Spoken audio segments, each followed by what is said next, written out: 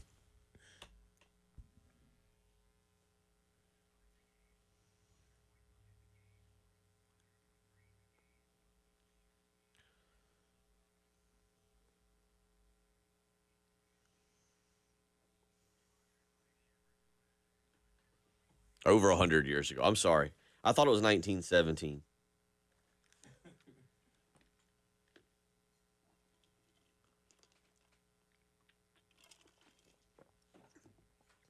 I am going to come back to what have you got next?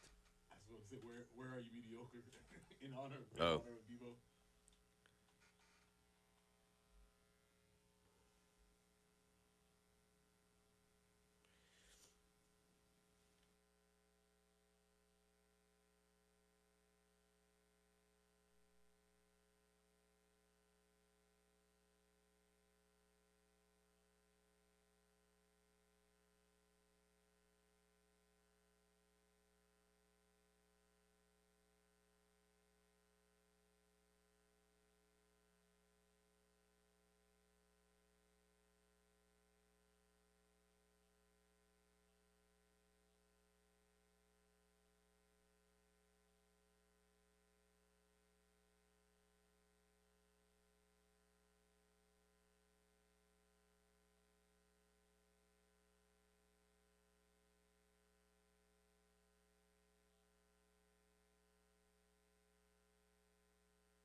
Speaking of this Saturday's game, well, again, we know there's a game. We're focused on the game. And by the way, let me offer a correction. I misread my great stat. It was 107 years ago, 1917. Well, I was going to say, since you said it was 100, I was going to say, well, you got to watch the 100-year curse. But now that you said 107, I guess we can go past that. 117 years ago. Excuse me, 107. It was in 1917.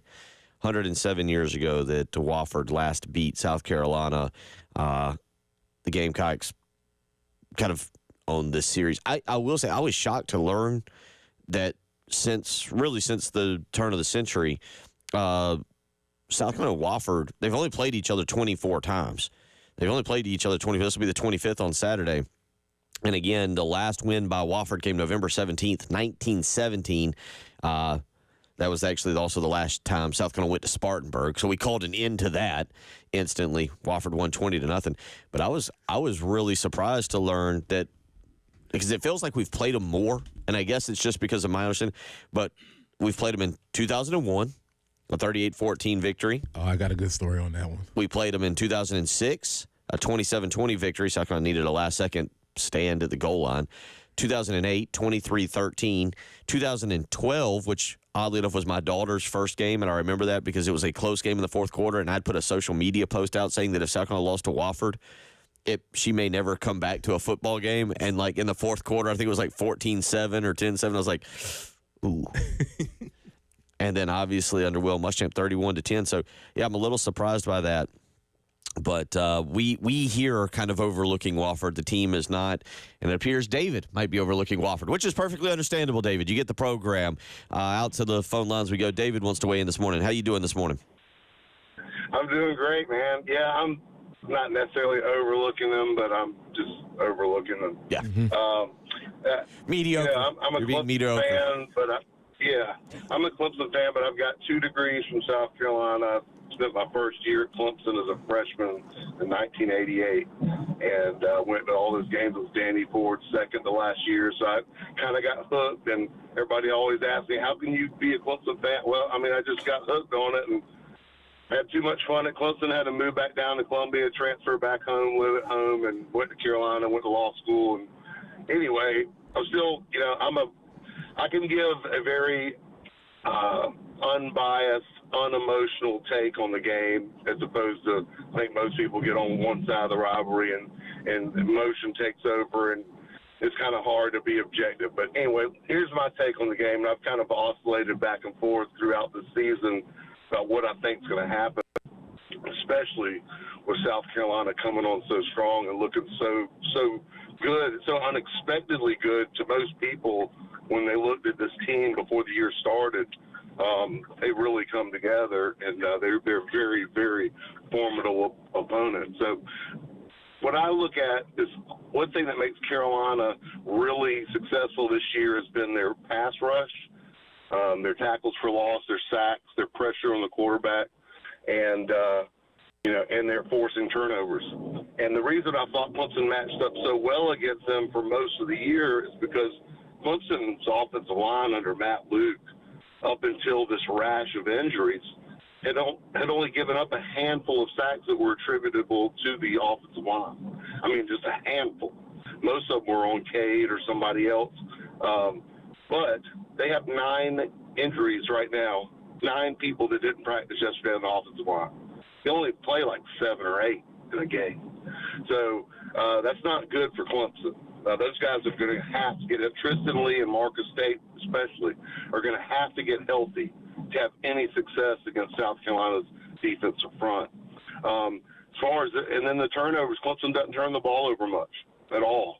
Cade has 4 interceptions on the entire year, and very few fumbles. So as far as, if Clemson could shore up the offensive line, get a couple of those guys healthy, they're going to be a lot better off against South Carolina. Having said that, I think this game's going to come down to, maybe an uncharacteristic turnover by either team, maybe a field goal.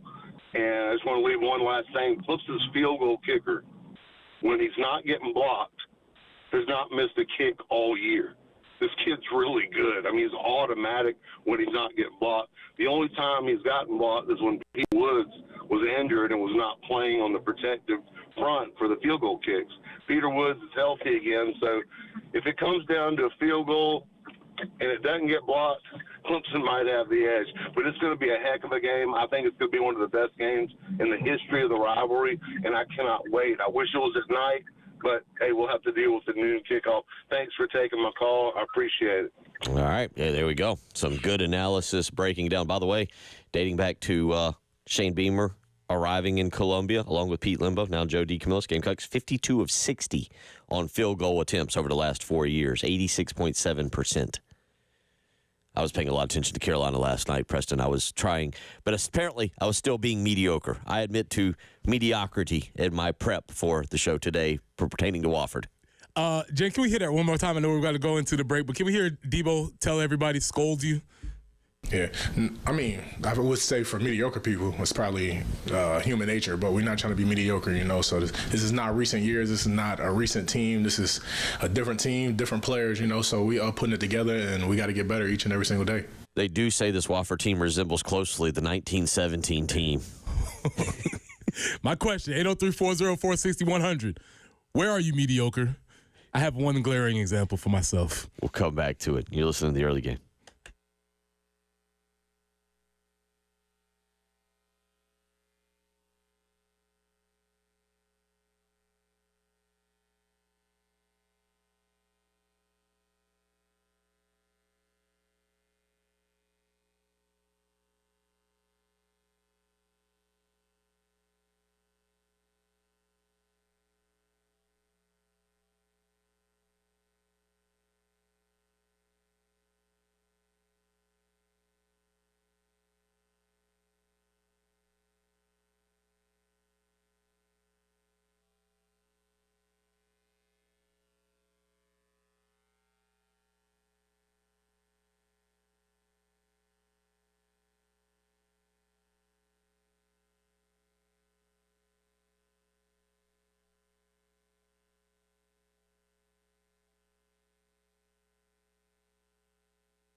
And taking a peek out on the highways to let you know what's happening for your morning commute. And we are seeing just really no accidents to report, and I'm okay with that.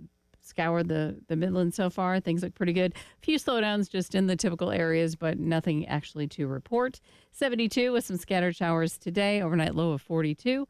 Then tomorrow, it's a little bit cooler, and that trend remains throughout the weekend. 60 for the high tomorrow, overnight low of 37. 56 on Friday, and overnight low of 37. It's going to be kind of windy both days. It's currently 62 with a little bit of mist.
$7:01 a.m. as we ask you, according to Debo Williams, what are you mediocre? What are you mediocre at? What are you mediocre? Kyle, I'm mediocre at dealing with stupid people. I wish I could apply an STP index and calculate the idiocracy on a daily basis. We might have to farm that out to the real world. Once we get it sold to big sport, we'll move on to the real life index. Texter weighs in. Grizz says, so the last time we were beaten by Wofford was 5 years after the Titanic sank and during World War I. I think we're good if we play like we're able. Hey, listen, we've only had one other war since World War I, so don't get too ahead of ourselves, all right? It's not that far away. So 803-404-60. One other world war. Let me one other world war. One yeah. other world war. Be clear on that. So let's get to this because again, as I brought up, I was a little shocked to read in the notes yesterday. This series is 20-4 in favor of South Carolina. Preston, 20-4. South Carolina again has not lost since November 17th, 1917. Big day. Also, again, the last time that South Carolina went up to Spartanburg to play. Yeah, whoever the AD was like, we're not doing that again. Yeah, they put it in writing very quickly, and that one has sustained and made it through. What surprised me, just because they're in-state teams, I thought we would have played Wofford a few more times, kind of matched up with them. Turns out we haven't. And as a matter of fact, it feels like since I've really paid attention to South Carolina football, starting around 2000, 99, 98 when I went to college, we've only played them 4 times. Feels like we played them more often. And normally we get scared when we play them. You played them 38-14, a victory in 2001. And you had a story? Well, yeah, 2001. It was a big year. We was on our way towards doing some big things. I think we actually handled the Tigers that year at home. And I don't know if it was in this part of the season. I don't remember which part of the season. It was. It was right around this part of the season. Here's how this works. We talk about not overlooking the Terriers on the way to the Tigers. Charlie Strong comes in the coaches meeting, comes in the players meeting, and says, "Hey, Thorne, get ready for a lot of reps this week. Hey, Moore, we need your eyes for Clemson." Let alone, let's remember, if you don't know what type of offense Wofford ran back then, they ran the triple option. You know what the offensive linemen do on the triple option? They cut, they crab, they take your knees out, they try and hold your ankles. And so I was essentially a crash dummy for that particular game. The backup defensive lineman to this guy who would eventually go to the NFL or whatever, I had to take a inordinate amount of reps that game. So we didn't look past the Terriers. We just threw old Preston Thorne into the water of the chum and let the Wofford Terriers dismantle his knees. So that was my role on Wofford. Take up snaps so that Langston didn't get hurt. This is from WoffordTerriers.com. Mm-hmm. Preston Thorne. Oh, boy. 1 solo tackle. 1 total tackle. Ooh. Kalimba Edwards. 8 solo tackles, 2 assisted tackles, 10 total. Jermaine Lemon, 6 solos, 3 assisted, 9 total. Antoine Neesmith, 7 solo, 1 assisted, 8 total, forced fumble. How many did Langston have? 3 solo, 3 assisted, 6 total. And Rashad Faison had 1 interception for 25 yards. Nice. Yeah, my job was essentially to be a crash dummy. Make sure Langston did not get hurt. I'm just looking back, so let's just relive. This was the. Thank you for your service. Thank you, I appreciate it. Yes, wait. Glad you're walking healthy today too. Glad you walked in here on your own and we weren't. Yeah, wheeling and you it was not a hidden. It was very clearly stated. Hey, this is what you're doing this week. That particular day, Phil Petty, 15 of 20 for 160 yards, no touchdowns, no interceptions. Efficient. Andrew Pennick, 11 carries, 86 yards, and 3 touchdowns. Okay. I'm not real sure what happened here, but Rashad Faison had 1 carry for 41 yards. Maybe a fake punt. Okay. It was probably a fake punt. All right. Corey Jenkins passing 5 of 8 for 49 yards and 5 carries, 36 yards that game. Mm-hmm. Derek Watson, 6 carries, 28 yards that game. Ryan Brewer, 4 carries, 24 yards. And well-known Fleetfoot Phil Petty, 5 carries, 19 yards. Yeah, it makes sense. I mean, the thing is, when you get into this type of game, yes, there's a balance of you want to win the game, but you do want to protect your better players because you don't want somebody to get unnecessarily injured playing a team which you are obviously better than. And so there is a delicate balance that coaches have to try and figure out as to who do you play, how do you play them, the number of snaps. Hopefully everybody's clicking so we don't have to be nervous going into the second half. We can go ahead and get out to a big lead, and you can get more people opportunities to play. So let's ask this question that you've got on there that I think I think this is a great question, and I'm always interested to hear it.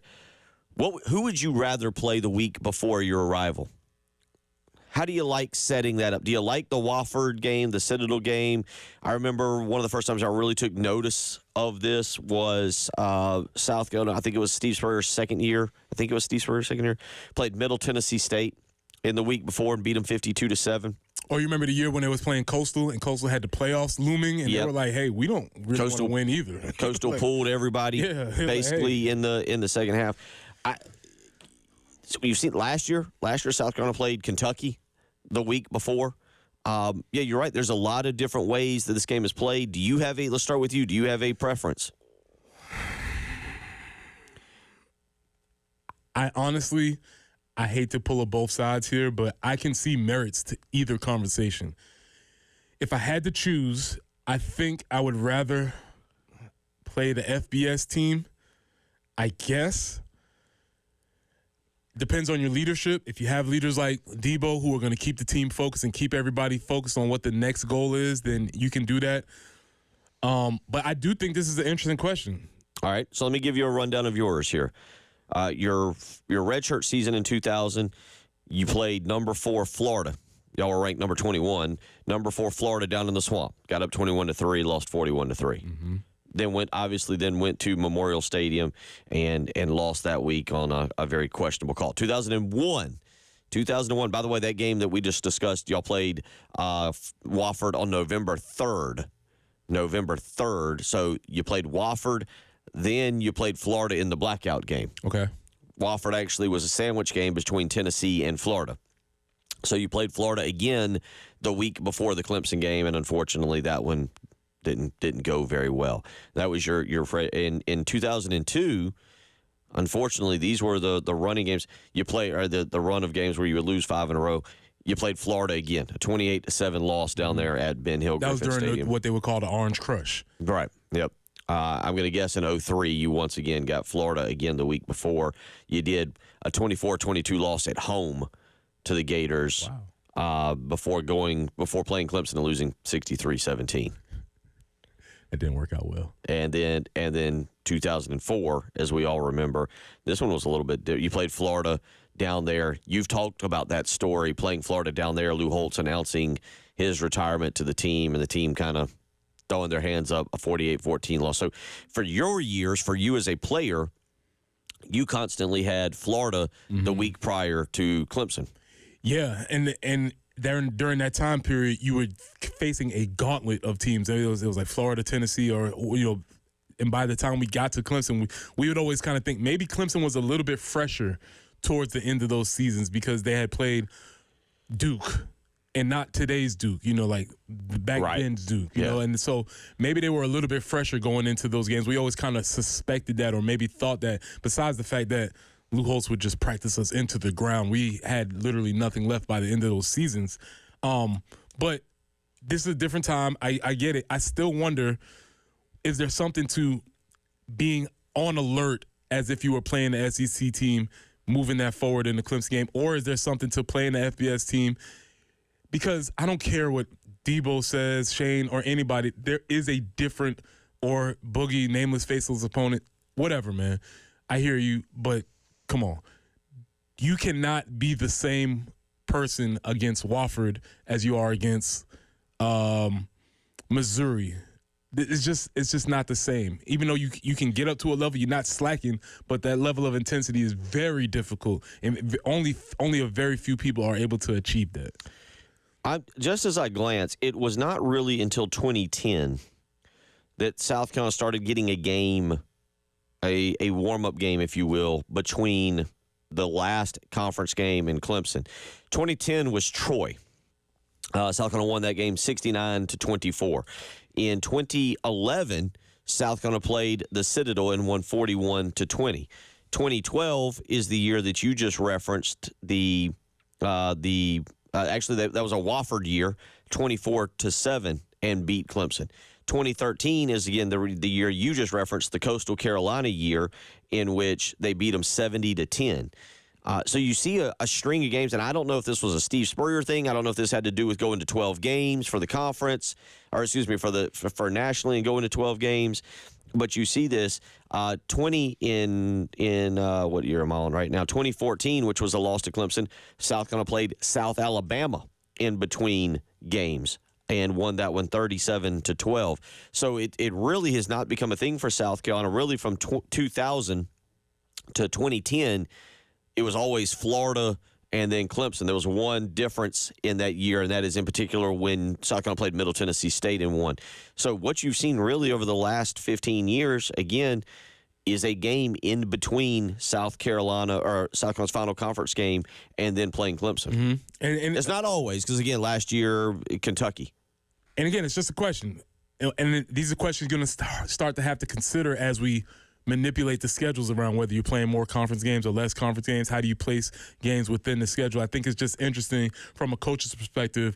What would you rather do? Would you rather keep that high level of intensity knowing that you're facing a tough opponent going into the Clemson game, or would you rather play a lesser opponent, maybe get a chance to rest, but then also risk the idea of your team not keeping the same edge as they had for the previous weeks? 803-404-6100. We'll throw that out to you.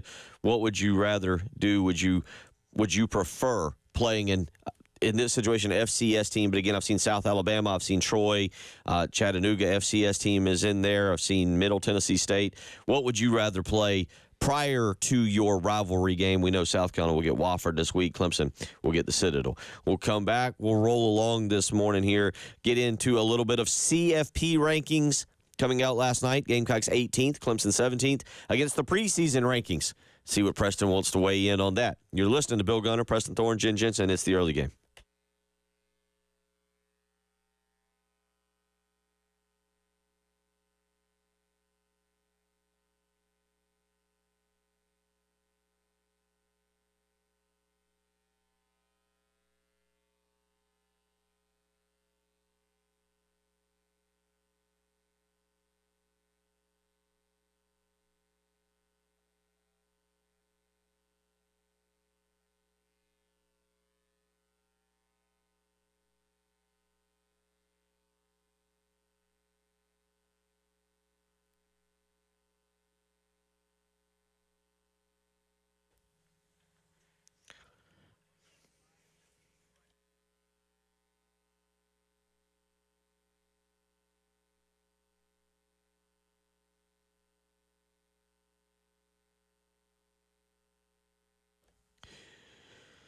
Bill Gunner for Zero Rest Carpet and Air Duct Cleaning. And again, we are now just 8 days away from Thanksgiving. So your time to get your house cleaned is becoming more and more limited. But guess what? The cleaning pros at Zero Rest Carpet and Air Duct Cleaning, with over 2,000 Google reviews and a 4.9 star rating, are ready to help you with their patented ZR water technology. Right now, give them a phone call, 803-262-4020, and mention me, Bill Gunner at 107.5 The Game, and get 3 rooms of carpet clean for only $129. You can also schedule with ease online, ZeroResColumbia.com. Again, mention me, Bill Gunner at 107.5 The Game, and you'll get 3 rooms of carpet clean for only $129. Come on, we all of us have one judgy aunt or grandparent that's going to come over and be looking at your carpets, your rugs, your tile, your upholstery. Jen's got her mother-in-law coming into town. Call Zero Rest today, 803-262-4020. Zero Rest, spelled backwards or forwards. It's the right way to clean.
Hampton Street near William Street, report of an accident there. Also, Highway 378 at Priceville Road. So aside from that, traffic flow not terrible this morning. 72 will be our high with a couple scattered showers. Those should be basically clearing out sometime around lunchtime.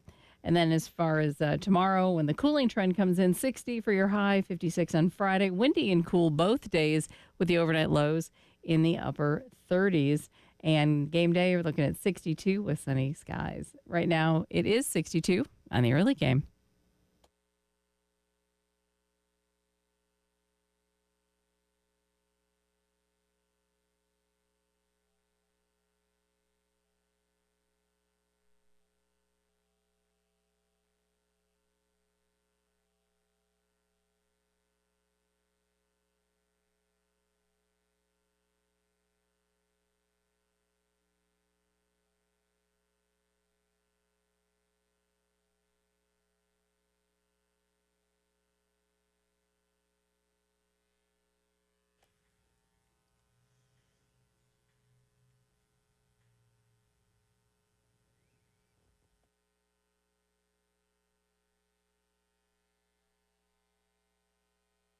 Yeah, I didn't think about that. 21 was Auburn, 22 was Tennessee, and 23 was Kentucky, wasn't it? I don't know. I haven't really thought about it. But it is different.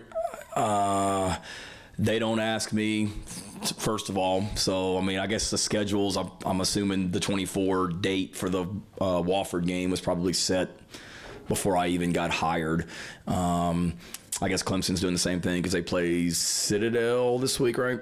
So I guess they're doing the same thing. I really hadn't thought about it. I know it's coach speak to say, well, we just play them whenever they tell us to play them, and we'll be there and all that as well, which is true. I mean, we'll play them whenever we're supposed to be there as far as the week before that Clemson game. But I know it's, now that you mentioned now, I mean, more than I think about it, it's probably, it seems like most of the teams in the SEC do have that kind of game, or not kind of game, but a non-conference game before the rivalry game. It seems like Alabama, always does in the past. I guess they don't this week. I think they play Oklahoma, but okay, gotcha. So I don't know. I know I'm bouncing around. I haven't really given you an answer, but there's merit to both of them. And obviously we've had success with playing a big non-conference game before Clemson, and we've last year, I guess we've won all 3 games before the Clemson game, right? Knock on wood. So I don't know. How's that? Sounds like us doing a radio show. Exactly is what it like. I think yeah. he fit in well. He's welcome anytime. I like it. Come on down, Shane.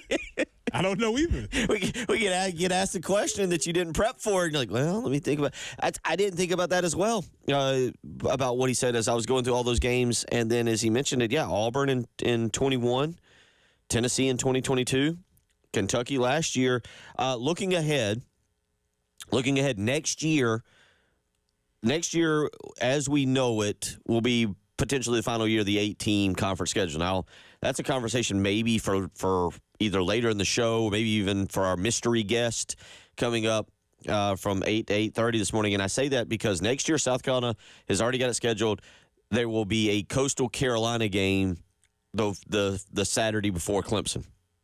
Coastal will come here. I don't know if that's really the kind of non-conference game you want to pick there, but after that, given the assumption that we're going to 9-game conference schedules starting in 2026, South Carolina does not have another non-conference game scheduled in front of Clemson at least through 2030. 2026, they'll play Miami and Towson to start the season. Now, by the way, just an odd anomaly here because I haven't seen this much from South Carolina.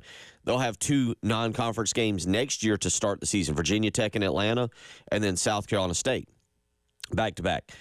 In 2026, it'll be Miami to start the season, I believe, and then Towson. In 2027, they'll appear to have a conference game to start the season on Labor Day weekend, followed by App State and then a trip to Miami. Of course, they can always change these. 2028, it's North Carolina here, followed by Wofford to start the season. Again, and then in 2029, it's at North Carolina, followed by App State. Shout out to the Bulldogs, but do we really want to be scheduling the MEAC champions, possible Celebration Bowl champions? Is that what we really want to do? I don't know if we want to do that early in the season. Not putting the alerts out, but that might be a game where we come in here the next day like, we tried to tell you guys that they were good, but that's down the road. Yes. But no, just interesting to see that. Also, Texter weighs in, makes a good point. I want to come back to this text, but I want you to think about it, about honoring your seniors in a game where, because we're going to come to that, honoring your seniors on a day where maybe the emotions are higher than the game you're trying to play. Think about it. Let's come back to it. Let's get to the phone lines. JT wants to weigh in. Think about that because that's a different kind of angle to it as well. JT, how you doing this morning? What's on your mind? I'm doing great. I can remember the whole FCS when we started playing them towards the end of the season. Could have remembered, so maybe somebody correct me, started under Spurrier because we used to get our butts beat up during the Orange Crush time of year.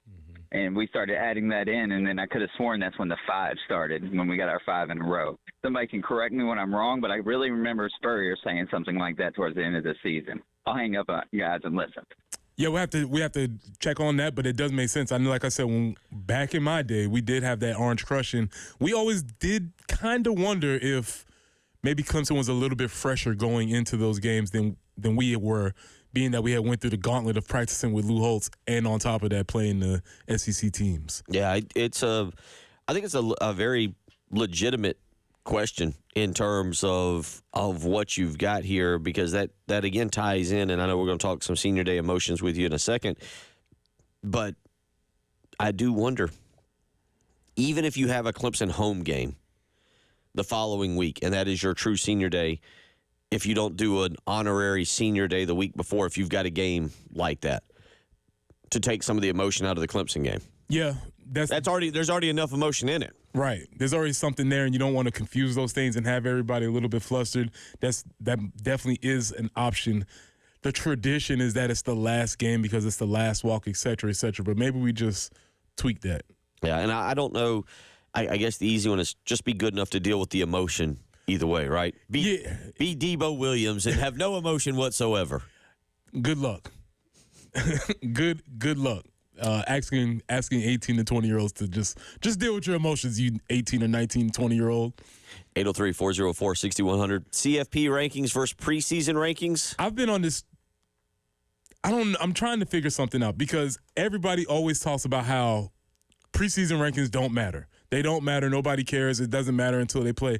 And I'm of the belief that it does matter because I think where you're ranked preseason affects everybody's conversation about you moving forward. It makes people more, they give you the benefit of the doubt. So, for instance, Missouri. Why is Missouri still number 23? They should be out of here. They should not be number 23. My position is that they are number 23 because they were ranked so high to start the season. They were ranked 11th. And so with every loss, they have a little bit further to fall and they have a little bit more cushion than the other teams. And I think that we need to start paying more attention to these preseason polls because that shapes the narrative of how we talk about these specific teams. For instance, South Carolina, coming from out of the AP top 25, we have to win 3 or 4 games before people start saying, oh, hey, that team is pretty good. Maybe we should start paying them some attention. And so I'm as we move forward, I will put more stock into the AP because it influences the way people think about specific teams. Yeah, I think you can go both ways. I'm looking at the AP preseason poll. Mm-hmm. As you mentioned, Missouri's at number 11. Mm-hmm. Who's at number 10? Oh. Who's at number 9? Oh, you looked at these too, huh? Prepared. Yeah, Michigan at 9, Florida State at 10.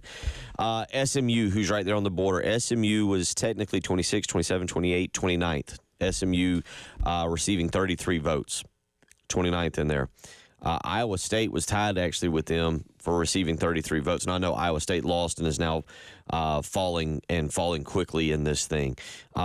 Boise State, I don't know if this one affects what you're asking there. Boise State received 47 votes and would have been 28th in the poll. I think those are the 3 outliers. And then, of course, obviously, one team I have not mentioned who did not receive any votes or given any thought was Indiana, who has moved up there. BYU also, with their 1 loss, still a chance to win their conference championship.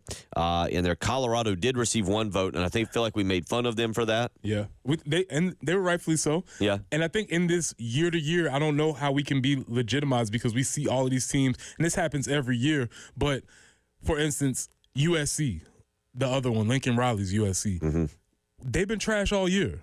But because they were ranked and people had, it was like, we were really hesitant to let them just be the trash heap that they've been. I do look. There is a part with me of me that agrees with you that when you see those preseason rankings, you're like, oh, subconsciously you're like, oh yeah, okay, that they should be better. Like, would we be treating Florida State's fall off as much if they were, say, 24 or 25? Would we be treating Michigan's fall off as much as they were 24, 25? And when you look at the numbers, there was really no reason why they should have been that high. They had no players coming back. All of their players left. Michigan lost the head coach, all of their seniors. Why would they rank number 9? There's really actually no reason they should have been there. But they put them there, and now all of a sudden that's how we saw them all year. 803-404-6100. We'll continue this, and again, we'll get into senior day emotions. Some of y'all weighing in on that. We'll get to that. You're listening to Preston Thorne, Bill Gunner, Jen Jensen. It is the early game.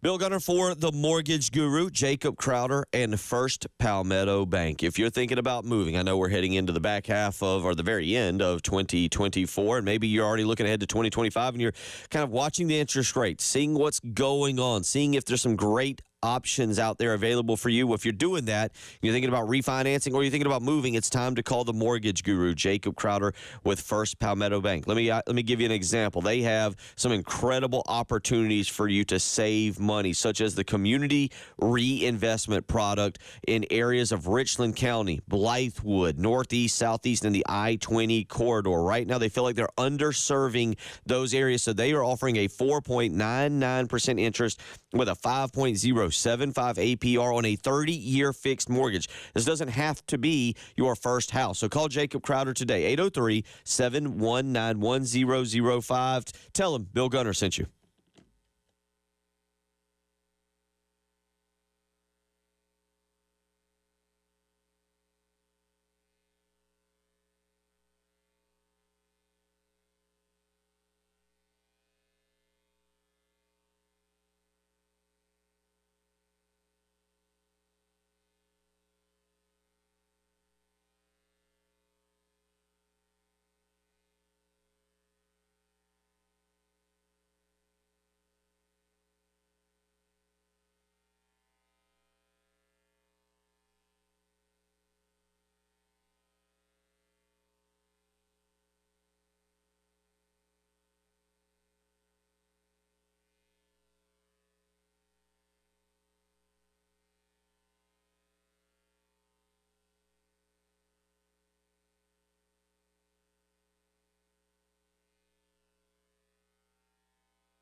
Hampton Street near Williams Street, there's appears to be an accident there.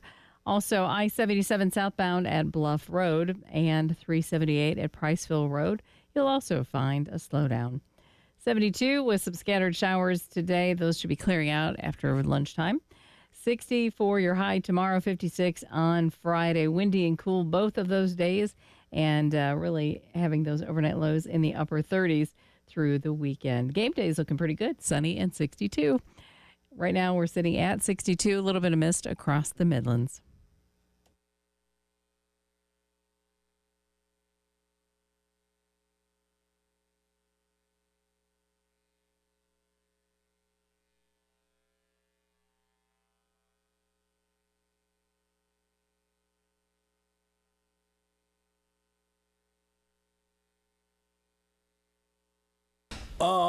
As far as the seniors and their emotion, yeah, I mean, we'll talk about it. That, you know, we talk about it each year, that they'll be the emotions of that, and then you've really got to put an end to that. You got to go play football, you know, because they'll come out of the tunnel, they'll see their families, they'll be recognized, and then they got to go back in and put their helmets on and then get ready to come right back out and play football. So that's always something you worry about for sure, but you know, just really continue and emphasize to them that how you make your senior day really special is to go win the football game, and you do that by you know, understanding that it's going to be different because it is your last time, but when the game starts, it's all about football as well. And yeah, absolutely, I know I will.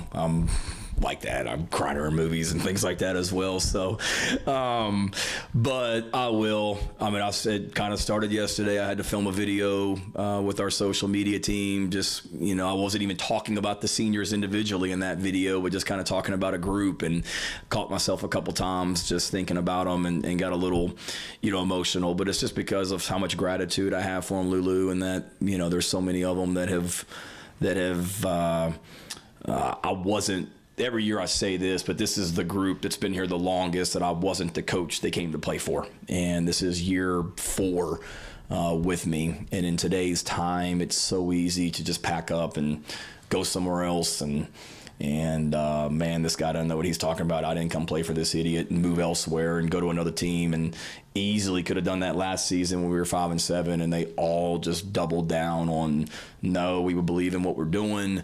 We believe in this program. We want to leave this place a better place than what it was record-wise in 2023. And I'm just so happy for them that they're having the success in 2024 that they came back for, which is pretty cool.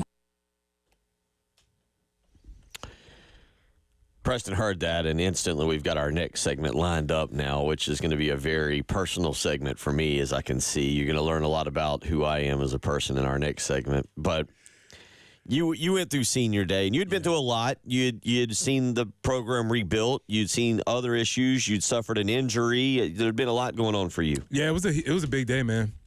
Senior day is difficult. As he said, the emotions that you're feeling, you get a chance, you're going through this whole journey, and then you walk out of there. It's been 4 years, 5 years, 6 years in some cases, and you realize, like, this chapter of my life is about to be over. Whether I'm going to the NFL or whether I'll never play football again, something that I've dedicated my whole life to is about to be over.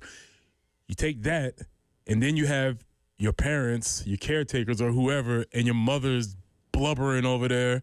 And, you know, like, for me personally, my father passed away when I was in high school.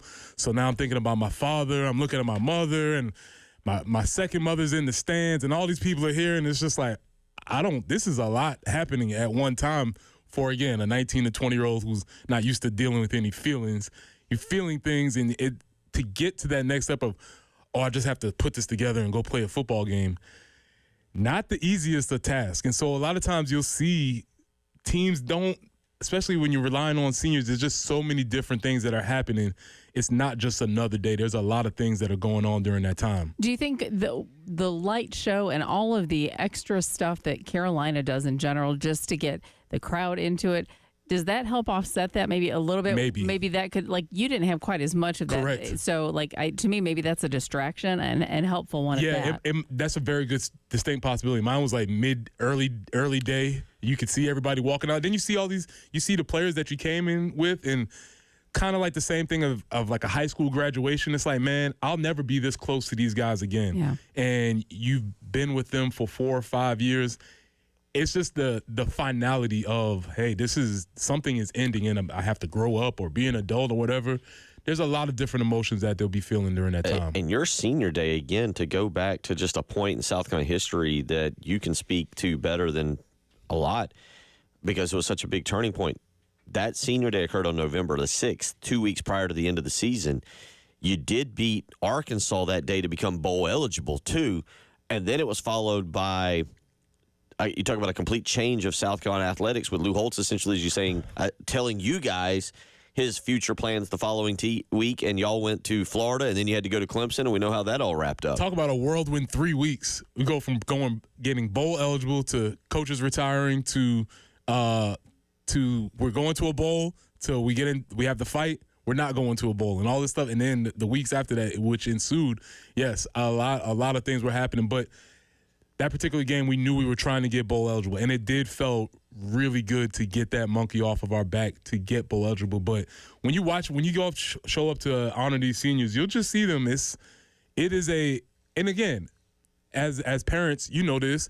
You've been with your children this whole time, so it's emotional. It's a thing for everybody involved. And like Shane said, the coach is crying, and it's a thing. Is it in that locker room? You never got to experience it because y'all played Florida, if or any in Arkansas. I do wonder if it's easier to shove that behind you when it is Auburn or Tennessee or Florida or is Auburn, Tennessee, Kentucky. When it's like when you know, yes, as Debo can say what he wants, you can be mediocre, right? But when you know it's Wofford, and I think I saw last night, 42.5-point favorite, you're playing good, those emotions linger maybe a little bit longer. Yes. Because you don't have to go out. Very true point. That's a really excellent point. Yeah, if you know you have a task ahead and I have to get ready for Arkansas or whoever we was playing, that might snap you in. When you're like, man, this is Wofford. And again, maybe the crowd is not as intense, even as fans. We're going to show up, but we're not going to be bringing it the same way we brought it against Missouri. So there's going to be lax of people. It's just not. It's the environment is going to be a little bit different. So, and then one of the things that a lot of coaches do, but Coach Holtz would always do, is during the senior day, and you see this every year, the seniors walk out, and then you look around and you're like, oh man, those guys aren't here anymore. The leaders, Boogie's gone, Debo's gone. All of the people who really led this team, you look around like, oh, it's just us now? And then your day comes, and it's really symbolic. You leave, and then the team's still behind talking about the game, and you're out on the field. It is a kind of like a crossing the threshold moment, and it's a big day. So, yes, emotions will be involved. I guess, thankfully, you're playing Wofford, so you'll be all right. But, yeah, I expect some waterworks. Speaking of waterworks, we're going to get a little personal. It's going to be an intimate segment before our mystery guest arrives. It's going to be an intimate segment of the early game next. Be honest with yourself. Think during this break. Be honest with yourself. Are you ready to admit something? We will bring it all out. Speaking of emotions, when we come back, it is the early game.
Bill Gunner for the Ecton Law Firm. Have you received one of those mean, nasty notices from the IRS? Is it keeping you up at night? Is it driving you crazy? Are you really worried here heading into the holiday season about your future?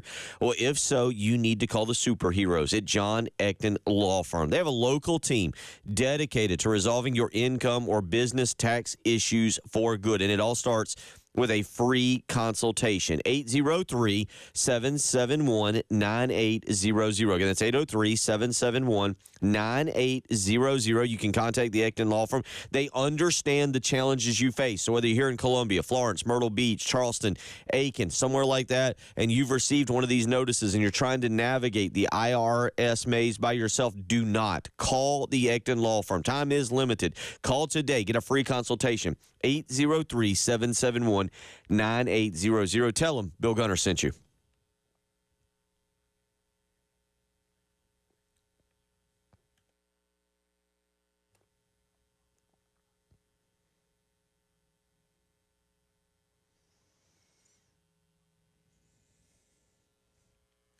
Bill Gunner for Mid-State Roofing. We've got some rain here in the Midlands, and I'm sure you're getting some in Florence, maybe Myrtle Beach.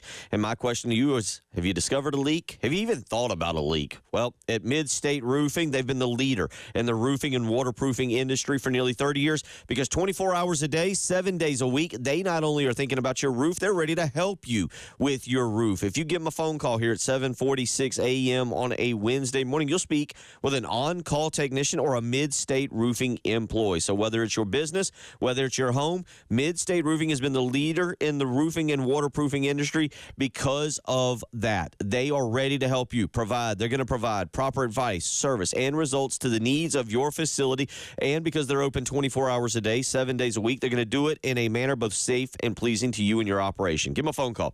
803-356-1919. Again, it's 803-356-1919. Tell them Bill Gunner sent you.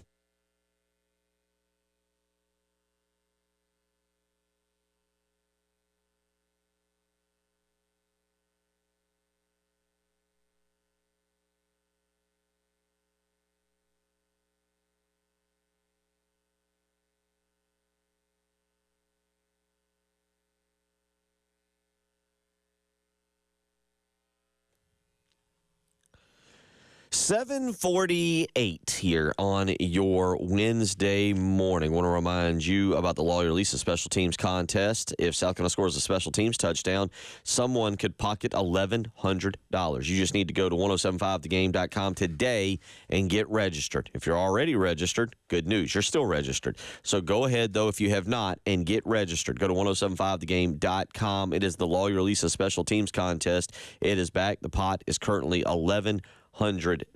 As a matter of fact, this morning we got a text in from the co-pilot. Of course, at some point, it's kind of like predicting snow, Preston. If you just predict it every day and every week, sooner or later, you're bound to be right. But the co-pilot this morning went, there will be a special teams touchdown this week on a kickoff. I should point out the co-pilot was not specific as to who will have the special teams touchdown. Shane did mention that they're tricky with the special teams, so we'll see.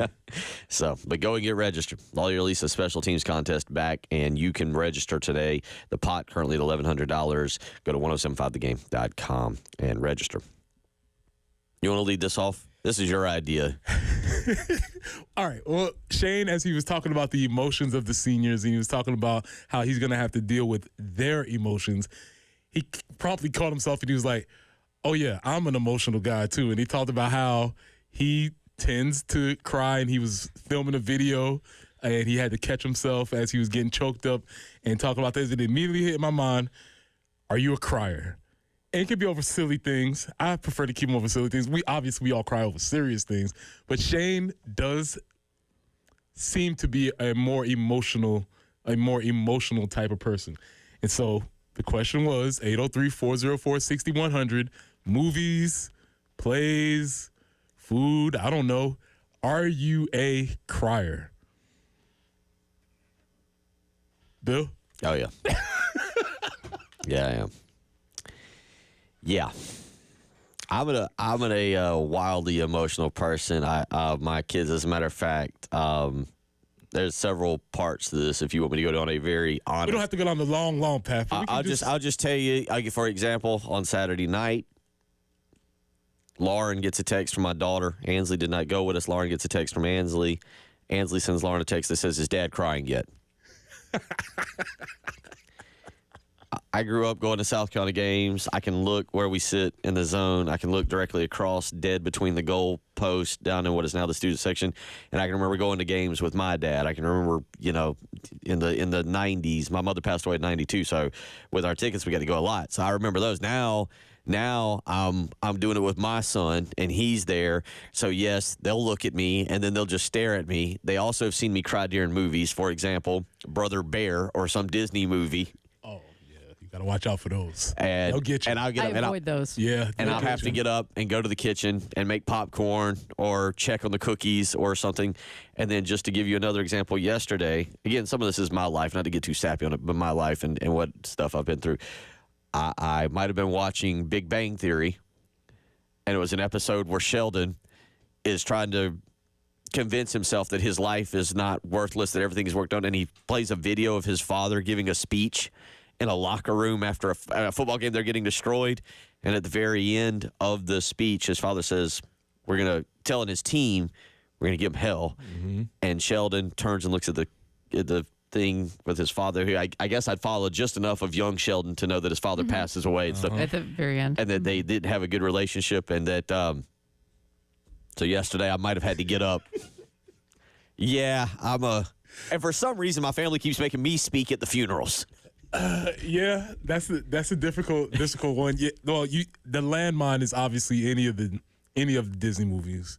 Yeah, especially if you have children. It's like, I can see it both ways. Like if you have a child there, or then if your children are older, and then it's just a lot. Yeah. You could definitely. So if you want to avoid some of those landmines, you might want to do it. Silly things, but it can sneak up on you on various cases.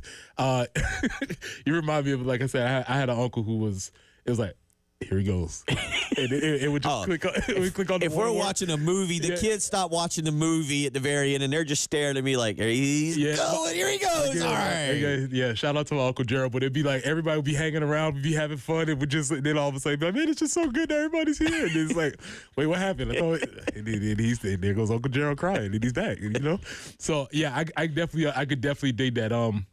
Yeah, a couple of, we talked about it before, a couple of Bluey episodes. It's caught me like, whoa, wait, that wasn't supposed to, how did that happen so quickly? I didn't understand. There was one where Bingo was going and she was asleep, and she goes in her dreams to visit the son, and the son are the parents, and it's like, can't do this. I wasn't signed up for this. So yes, it can happen for you. 803-404-6100. Maybe times when you get caught off guard crying, maybe movies, TV shows, or scenarios or something along those lines. I was like, usually when Bill walks in the morning, it's like he's here. So the tears kind of start a little bit. They sap up. She does get very happy to see me. The mornings where she rushes out to hug me are very odd. I'm another sucker for sports championships. Can't take it. Anytime a team wins a championship, they put the trophy up. I'm done. I've said before, when Aaliyah Boston missed that shot against Stanford, oh my God. Oh yeah. Oh, walking out the room, just deep breaths and just, come on, it's gonna be okay, Aaliyah. It's gonna be all right. So, yeah, it can happen. It can happen. So 803-404-6100. Get caught off guard. KT from Lexington just goes, absolutely not. But then we have a bunch of honest people. We'll find your needle point, KT. We have a bunch. Jason has the best one. He goes, he says, can't keep it together for Hoosiers, Rudy, or Turner and Hooch. Mm-hmm. Turner and Hooch. Oh, that's just wrong. Dog movies, that's not even good. Yeah, dog movies are not good. Marley and Me, what are we doing? I was trying to find why would we do that? I'm trying to find the one that I had a second ago where somebody told me that when they get angry, they cry. This is it. Mm-hmm. I cry when I get angry, which doesn't help when I want to get mad at someone. Yeah, that could happen. You see the angry tears, you're like, oh boy. I might be familiar with that scenario. Angry tears. John weighs in. I'm definitely a crybaby. If it's even remotely emotional, I'm crying. And yes, my kids are always asking, is Dad crying? Yes, Preston, I cried at all championships and anything Michael Jordan. He just sees Jordan hitting that shot. He's like, oh, it's Jordan. I might have actually cried last week thinking about winning the Corley Pool Solutions Checkered Flag Challenge next year in a plan I have. Okay. You need to get a life.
I-20 westbound at Alpine Road, also I-20 westbound at Longs Pond Road. I-26 eastbound at exit 101, an accident there.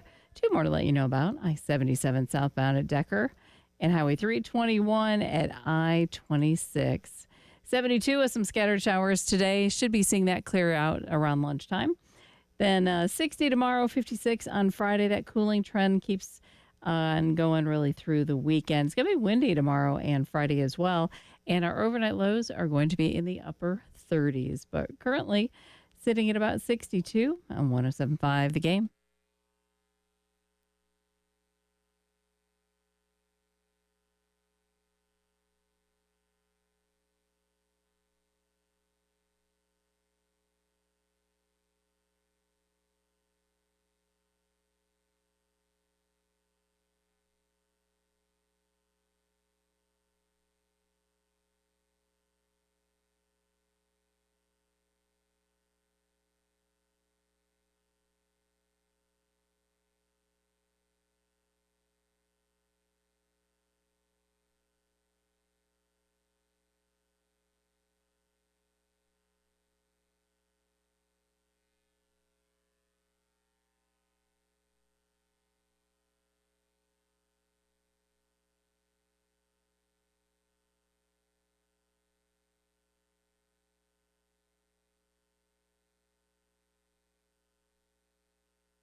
8 o'clock on your Wednesday mornings. We get you up and get you going, cutting up.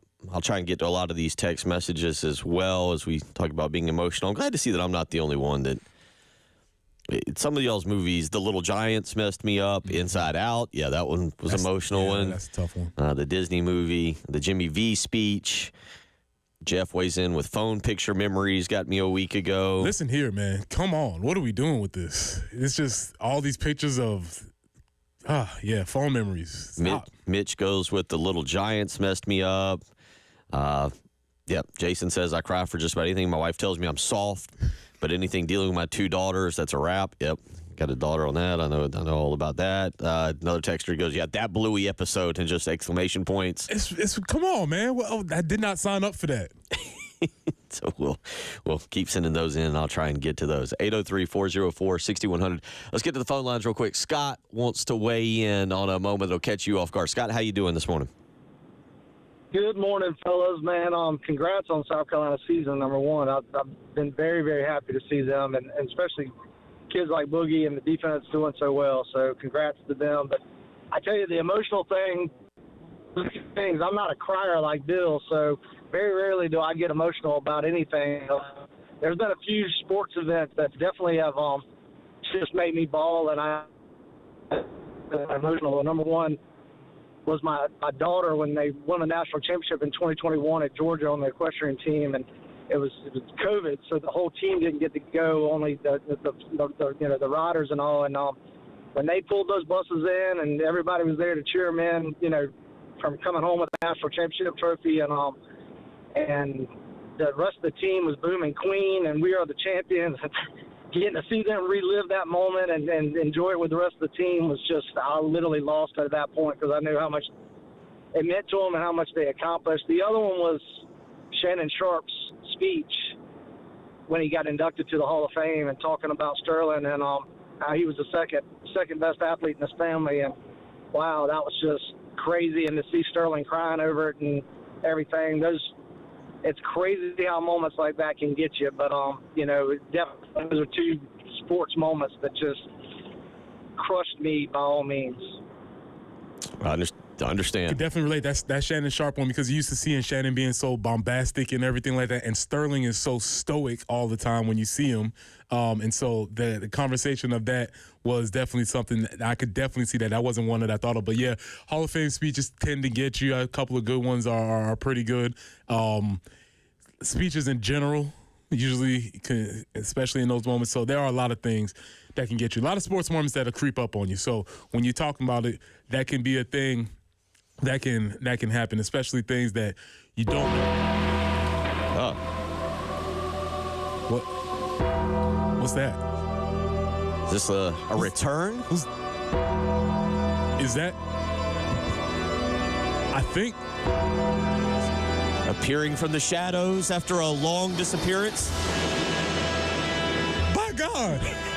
Is that Patrick Paret's music? Is Patrick Paret making a reappearance this morning? Do we have? He's back for 2 segments. He's back for 2 segments. What gets me emotional is getting back on the air on 107.5 The Game after a long time off and talking to Phil and Preston and Jen again. Love it, man. Welcome back in, brother. Appreciate you joining us.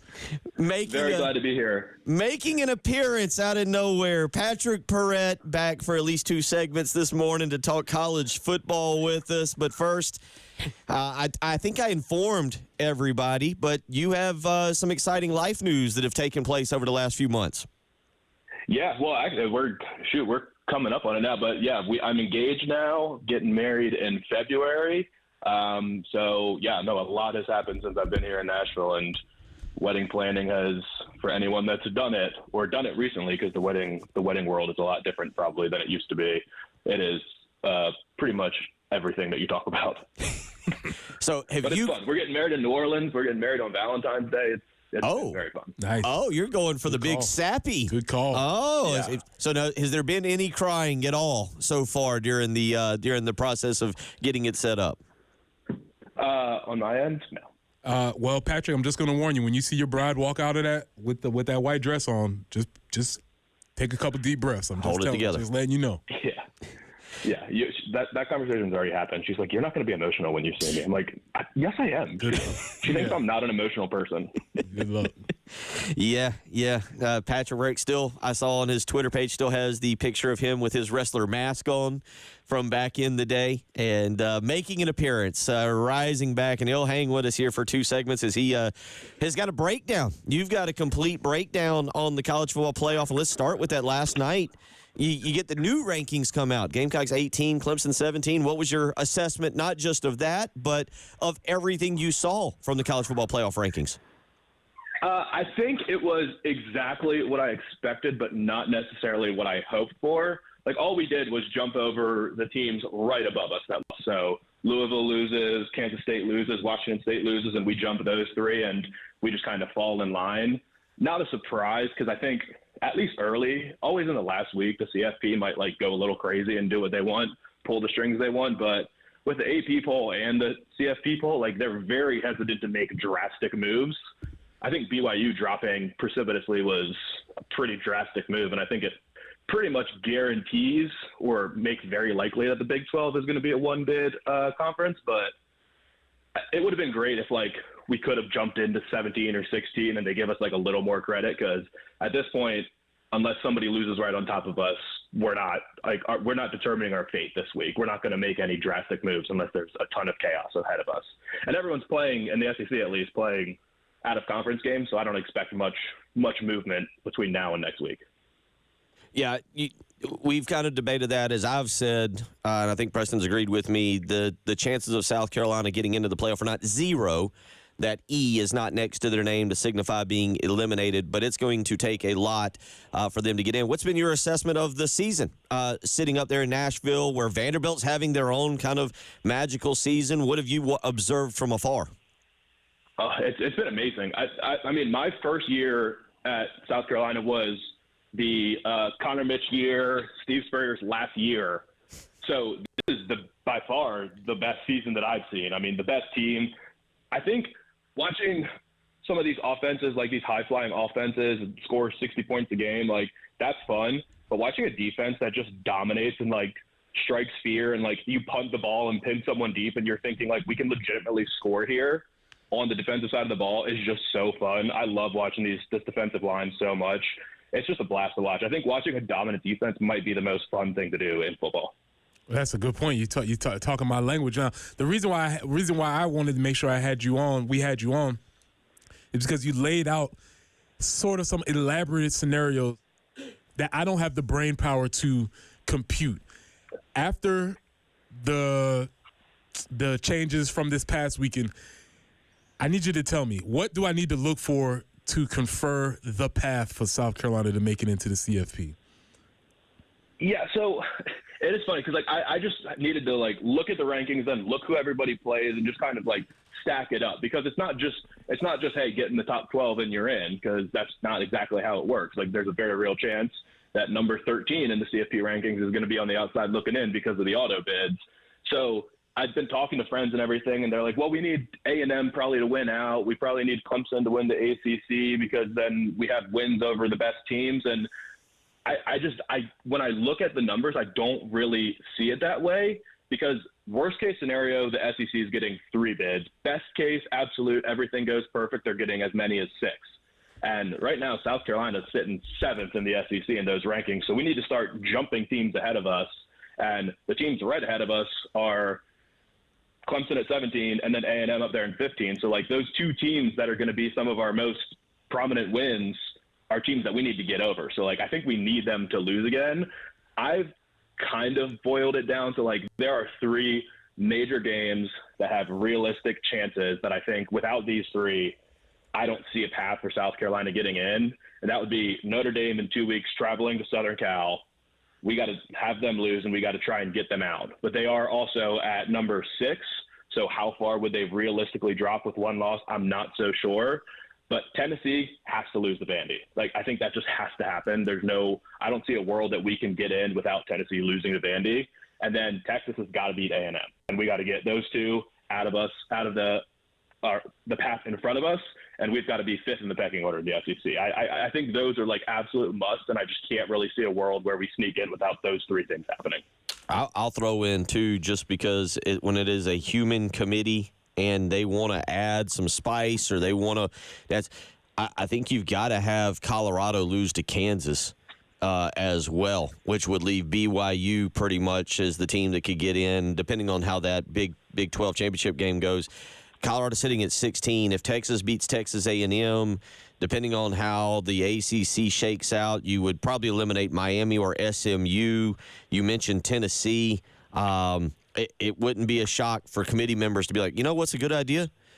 Let's get eyeballs on television and have Colorado be number 12 or something and throw them in there to see Shador, Sanders, Travis, Hunter, Deion. Like, that's one of those ones where, again, it's a committee and it's not a BCS formula to put them in.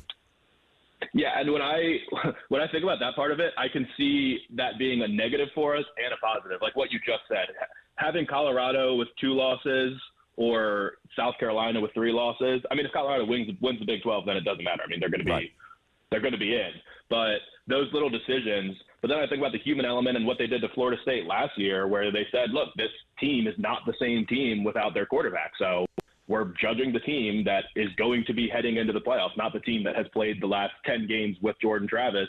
I'm like, the dream scenario is that they apply the reverse logic to South Carolina and they say, look, there's no one playing better than Lenore Sellers right now. When you look at South Carolina's losses, I mean, he was banged up still against Ole Miss. He hadn't gotten fully healthy. Against LSU, South Carolina dominated that game when he was in and then got screwed a little bit in the second half, but also just wasn't the same team with Robbie Ashford in there.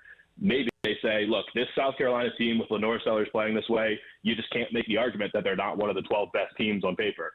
I mean, the easy thing would be to ask Penn State fans, like, who do you want to host in the first game? And whoever they say, that's the team that's out, and put South Carolina in. Just call up James Franklin. Just trick him a little bit. I like it. 803-404-6100. A couple of y'all weighing in. Patrick, my dude, and then on our live stream, Sonny was just asking about you the other day. He's excited. RL's got a question for you. We'll get to that. York saying he recalls the days that you were hunting for a girlfriend. Now you're heading toward marriage. Congratulations. So he done grewed up on us. I'll be 30 next year. 30 next year. Yep. Just a young guy. Well, we'll continue on. Patrick Paret will hang around one more segment, and we'll get some more thoughts from him on the college football playoff and a little bit more of this path. And also, as RO asks, where does Lenoris rank on Patrick's whiteboard? We'll even get a little bit of a whiteboard breakdown from Patrick Paret as to how he sees some of South Carolina's draft prospects. You're listening to the early game.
Ooh, things have gotten busy out on the highways this morning. I-20 westbound before Spears Creek Church Road, the left lane is blocked. Also, we have reports of accidents on I-20 westbound, both at exit 51 and at Alpine Road, which is 76B. I-26 eastbound at Broad River Road, the Ballantyne exit there, 101. We have a slowdown there. I-26 westbound at Piney Grove Road. On I-77 southbound, you're looking at Decker Boulevard, exit 13, also Shop Road, exit 6. Also Highway 321 at I-26, an accident, and Broad River Road at Piney Grove. What a list. So be careful out there. 72 for the high today, some scattered showers that should be ending by lunchtime. 62 currently.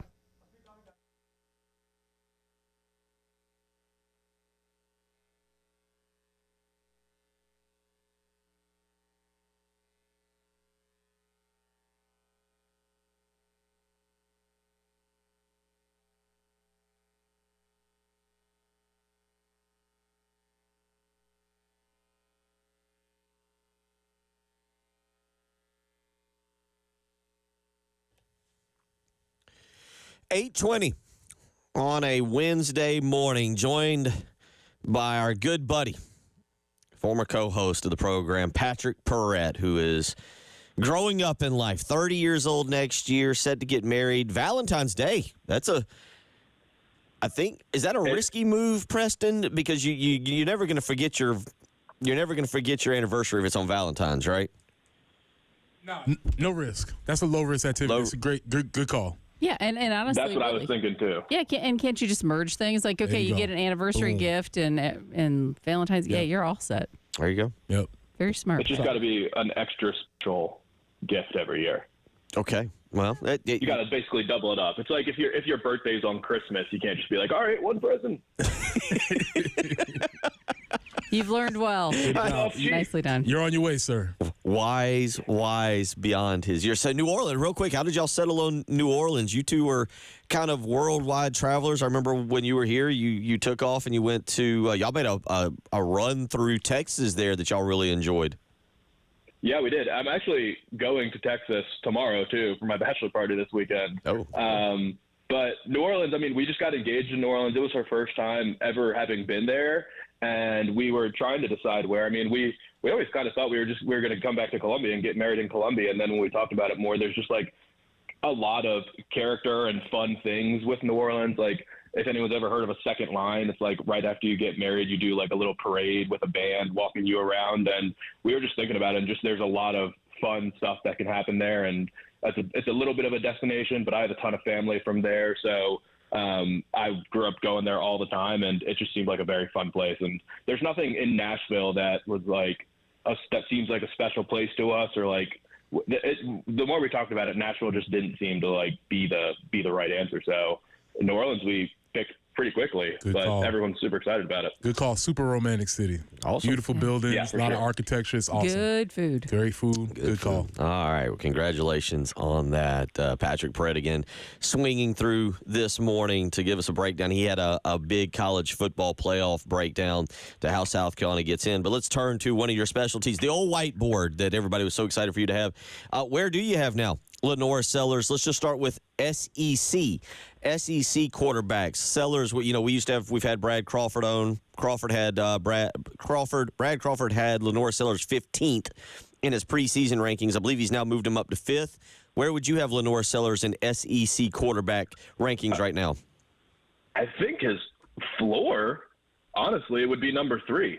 I mean, I just can't hear the argument that Carson Beck is playing better than Lenore Sellers right now. The man's thrown 1 million interceptions this year and just not looking the same. I don't know if it's the money and the Lamborghini or just whatever play calling's happening right now, but I think the only people you can argue is Jackson Dart is playing at a really high level, but also a tremendous play caller with him. And then Jalen Milroe, when he is healthy, is just so dynamic. I mean, he's won them games. They don't win Georgia or that LSU game without his legs. I mean, he just dominated.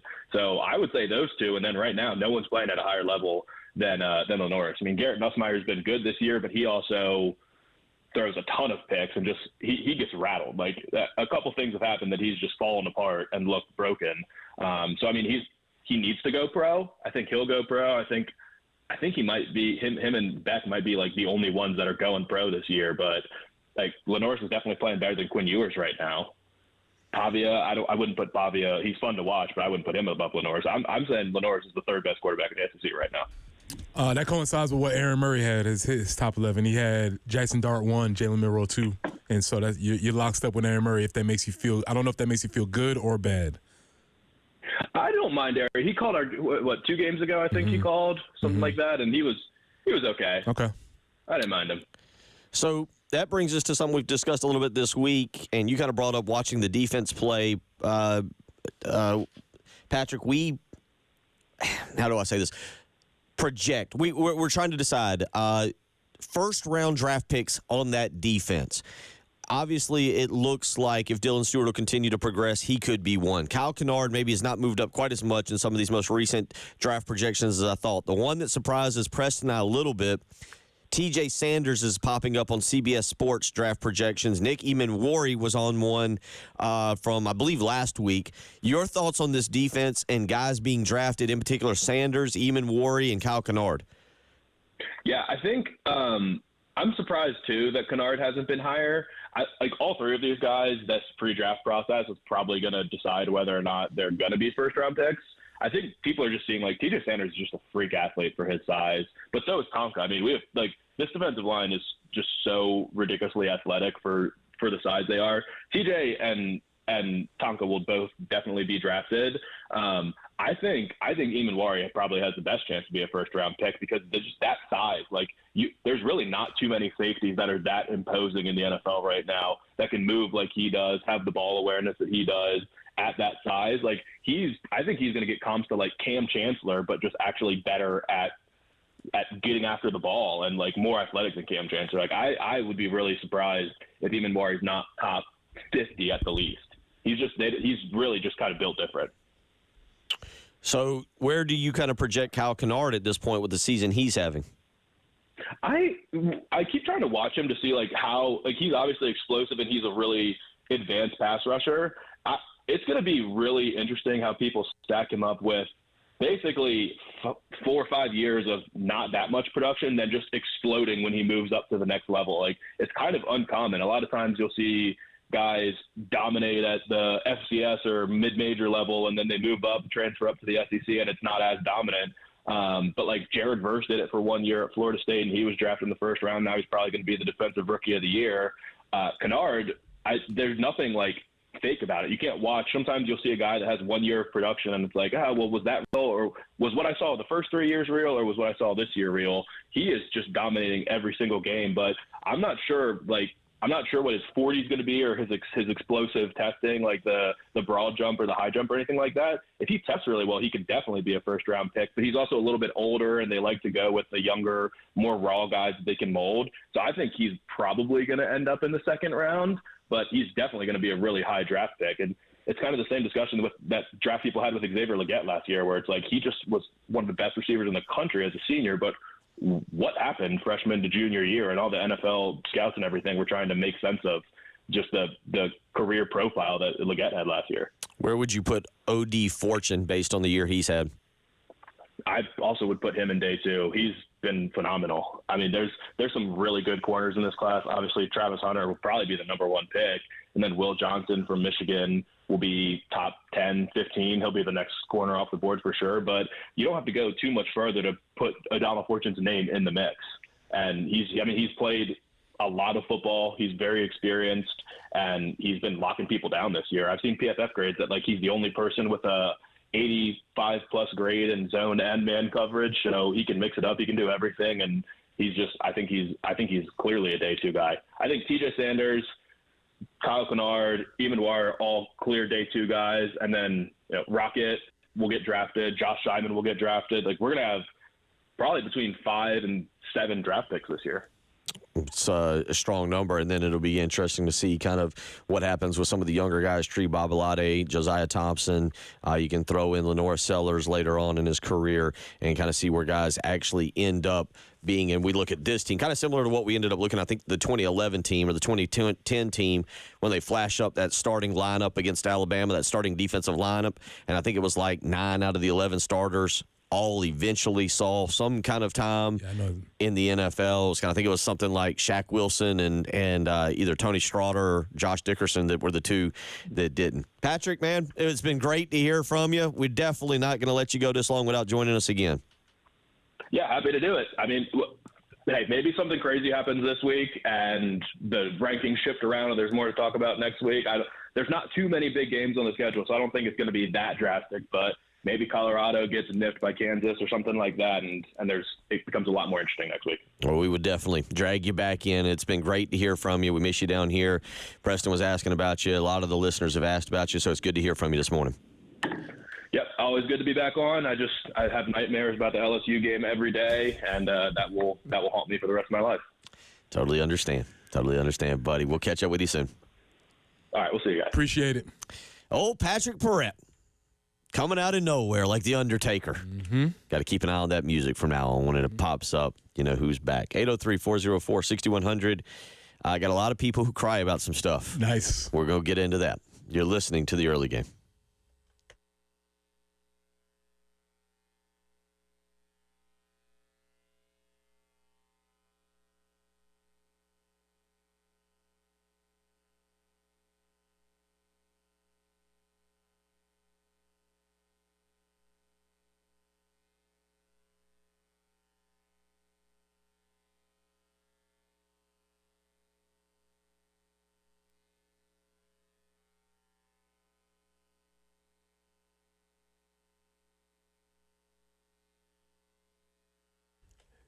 Do you wake up with joint pain, whether it's from old injuries or simply getting old? Or have they told you it's time for a knee or hip replacement?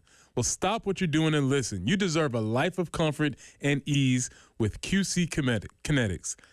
QC Kinetics can get you there, and they're the nation's leader in regenerative cellular treatments for joint pain. There's an all-natural approach that harnesses your body's own healing properties to treat the root cause of your arthritic pain. You can have real, lasting relief from chronic joint pain without drugs, surgery, or downtime. So discover your options with advanced regenerative medicine at QC Kinetics. The consultation is absolutely free, so call 803-281-6860. That's 803-281-6860. Again, QC Kinetics for a free consultation at 803-281-6860.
I-20 westbound before Spears Creek Church Road, the left lane continues to be blocked due to an accident. Also, Farrow Road at Killian Road, an accident there, as well as I-26 westbound at Piney Grove Road. Broad River at Piney Grove, an accident there. Highway 378 at Priceville Road, and a little closer in, Highway 378 near Highway 1. You'll also find an accident in Lexington. 72, that's going to be our high. Scattered showers today, clearing out about lunchtime. The colder weather coming in, 60 and 56 tomorrow and Friday. Going to be windy and cool with the overnight lows in the upper 30s. Still 62 right now on the early game.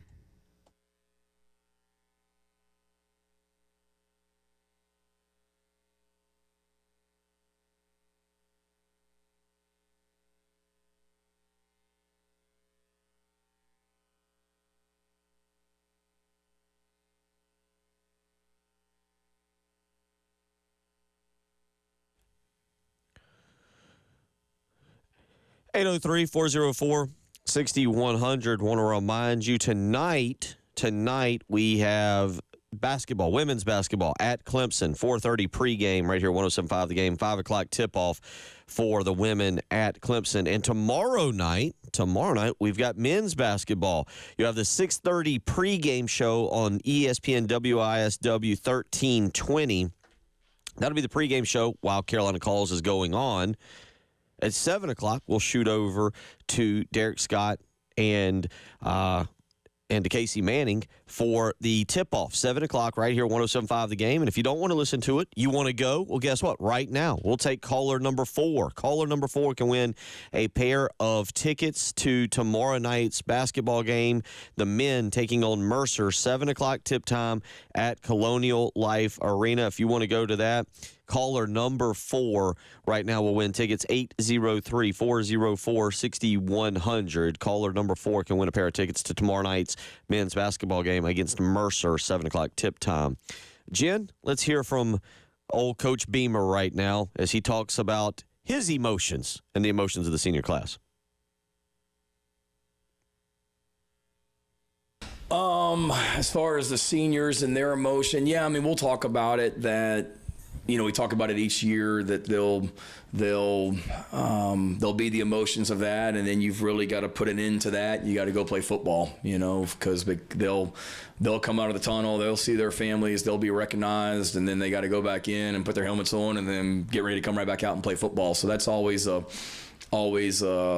you worry about for sure, but you know, just really continue and emphasize to them that how you make your senior day really special is to go win the football game, and you do that by you know, understanding that it's going to be different because it is your last time, but when the game starts, it's all about football as well. And yeah, absolutely, I know I will. Like that, I'm crying during movies and things like that as well. So, but Coco, this is from Danny. Coco, that one gets me every time. Tough. A couple of y'all weighing in with Stuart Scott's SB speech. Ford weighs in. I don't remember this one, but Allen Iverson's Hall of Fame speech. Oh man, that's a tough one. He called up John Thompson. And he talked about, yeah, oof. Jason went with the Fox and the Hound. Mm-hmm. Another texter goes with A Dog's Life. Yeah, anytime we do these dog movies, let's just not go there. Just not do it, because it's going to get you.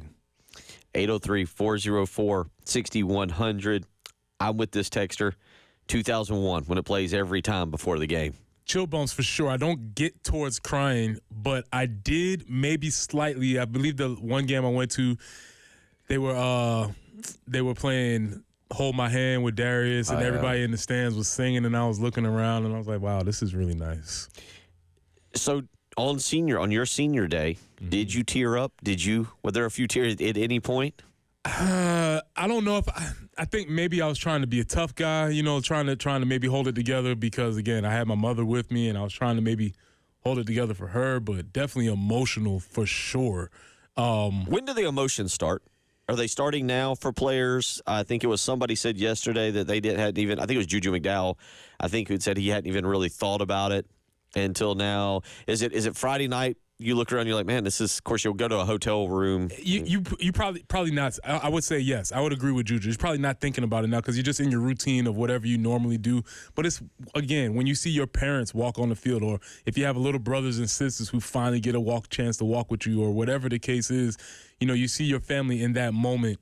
That's when it'll start to hit you. Or again, that moment when they say, "All right, seniors," and you walk out and you realize, "Oh, I'm not with the group anymore." And it's pretty crystal clear at that moment. So, yeah, I would have probably, at this point, they're not thinking about it, but it'll hit, and it'll hit hard for sure. How did you – now, you had a big game against Arkansas. Mm-hmm. Y'all were trying to get bowl eligible. How did you flip your mind, flip the switch to go from whatever you were doing to getting ready for that game? I wish I had. And y'all had to go, by the way, against Matt Jones, who it wasn't exactly like you were going against the quarterback who was like, he's not a big part of this team. He was really good. I wish I had a great answer for saying, I set a mantra to myself and I flipped the switch. I don't know if that necessarily happened. I think once you do put your helmet on, you get back into the game. But what Shane is alluding to is you miss a lot of your pregame routine, or you miss the things that you happen. So it might take you a little bit longer to get warmed up. And again, fortunately, defensive line is not the same as playing quarterback or something where you might really need to be dialed in on your emotions. But again, just throwing off your routine and then you add on top of the finality of all of these emotions coming into it can throw you off. Kenny weighs in, always cried during We Are Marshall. I cried multiple times this weekend while at the Marshall football game where they were remembering the 75. Yeah. Chris goes with something we've talked about, Shannon Sharp's Hall of Fame speech about being the only player in the Hall of Fame that's not the best in his own family. Mm. And, yes, these will get to you. Texter weighs in, military surprises, dads, moms being reunited with their kids after long deployments. Oh, yeah, easy. Taps. Yeah, every time. Every time. Mm-hmm. I think the first time in person I had seen that, I believe, was the Carolina-Georgia game in 2012. That was an emotional game already.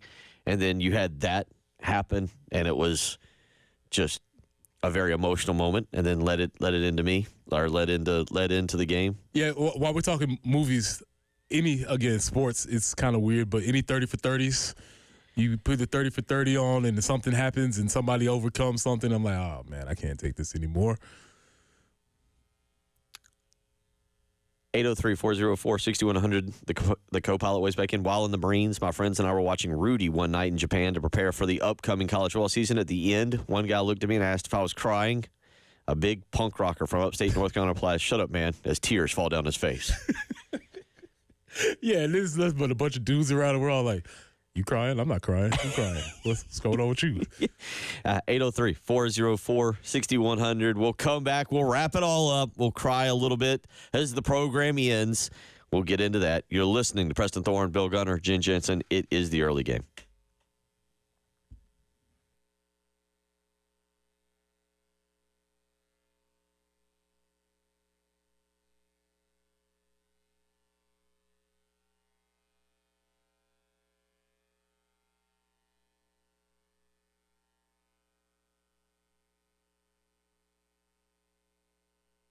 Bill Gunner from Mid-State Roofing, where for nearly 30 years they have been the leader in the roofing and waterproofing industry, and it's that proven history that is your assurance.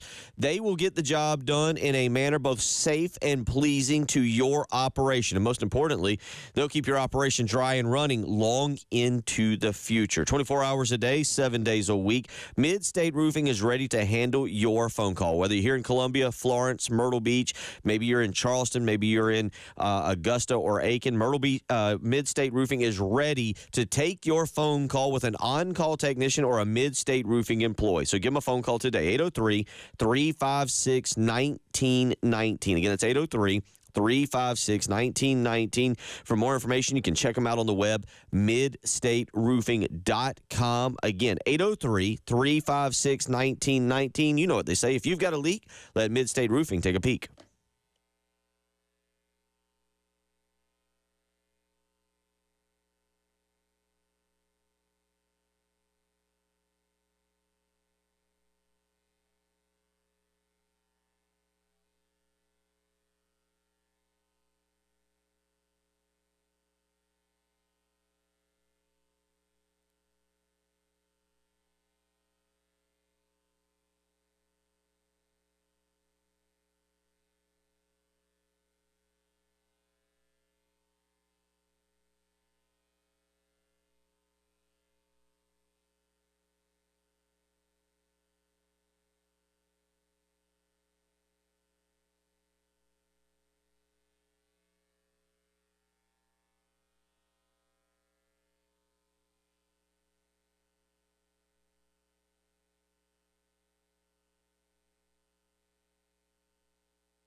give one more admission. I might have shed a tear. This is not crying, but shed a tear because I think we can all relate, if you followed it, no matter what you think of Deion Sanders, to Miss Peggy, who turned 100. Yeah. And a lot of you listening out there, you get angry, you send in your text, you get excited when we beat Missouri. You follow your team. You follow your team, and you have a love affair for your team. And if Gamecock Larry, who's love for South Carolina, we know how big his heart is and how much he loves the Gamecocks. To see them honoring Miss Peggy, where I guess they brought her into the press conference, maybe Monday is maybe when it occurred, because I saw it yesterday, singing happy birthday to her, and Deion like going out of his way to make everything very special for her. Really cool. So yeah, I might have shed a tear or two about that. That's fair. That's admissible. Yeah. That's admissible. It's fine. Like, just, you can kind of understand. We all know those people have been around, and they've, especially with South Carolina, you've seen some stuff, man. Seen things. You've seen some stuff. 803-404-6100. Yeah, it kind of brings up a question. What is the I'm guessing for a lot of y'all, I got to admit, I've watched Rudy. It doesn't affect me. Maybe I'm looking at it from all the wrong angles. Mm-hmm. Is Rudy the go-to crying sports movie? Somebody said Field of Dreams earlier. Yeah, that's a tough one. Well, because they're always underlying hitting at different things. I think Rudy is hitting at the idea that you can overcome, that you can set your mind to something, the underdog. The Field of Dreams is hitting at father-son relationships, where that could be perilous for everybody. Everybody has those challenges. So they're universal themes that kind of get to you, and sports are the entryway into that. Sid weighs in. He says, my son is a high school senior this year. I know senior night for wrestling and soccer are going to be tough for me, and the movie that gets him is Brian's Song. Come on, man. That's set up for you not to get through that one. I mean, they're in the hospitals. That's tough. Yeah. 803-404-6100 if you want to continue to send in a good bit here. Yeah, another texture goes with Brian's Song.